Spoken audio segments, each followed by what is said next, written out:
दोस्तों नमस्ते, प्रणाम। मैं पूजा जौनपुरी आप सभी का स्वागत करती हूँ अपने चैनल पे। तो गाइस आज मैं एक चुटकुला नाच गीत लेके आई हूँ। आप लोग सुनिए, कमेंट बॉक्स में जरूर बताना कैसा लगा। बहे पूरवैया झकोर मारेला, हो बहे पूरवैया झकोर मारेला, माना मार के बाला मुआ दुआरे सुतेला, हो माना मार के बाला मुआ दुआरे सुतेला।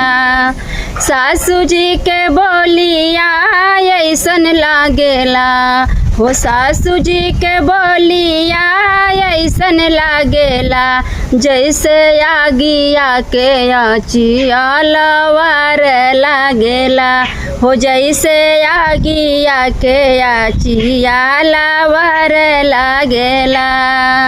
बाहे पूरवैया झकोर मारेला, हो बाहे पूरवैया झकोर मारेला, माना मार के बाला मुआ दुआरे सुतेला, हो माना मार के बाला मुआ दुआरे सुतेला। जेठनी जी के बोलिया ऐसन लागेला, हो जेठनी जी के बोलिया ऐसन लागेला, जैसे माघऊ मिर्चिया तिताई लागेला, हो जैसे माघऊ मिर्चिया तिताई लागेला।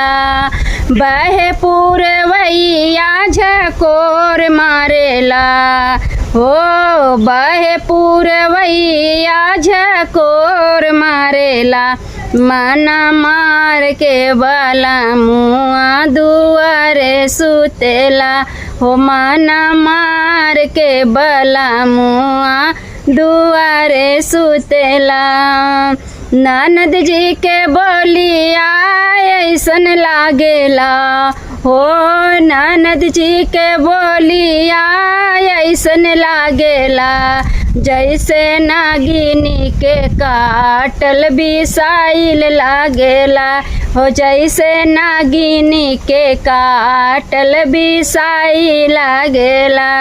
बहे पूरवैया झकोर मारेला, हो बहे पूरवैया झकोर मारेला, माना मार के बाला मुआ दुआरे सुतेला, हो माना मार के बाला मुआ दुआरे सुतेला।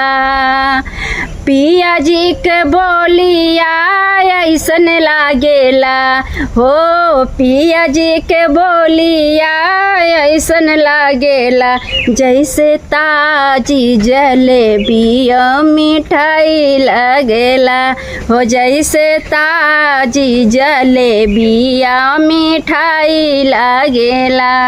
बहे पूरवैया झकोर मारेला, हो झकोर मारेला, माना मार के बाला मुआ दुआरे सुतेले, हो माना मार के बाला मुआ दुआरे सुतले।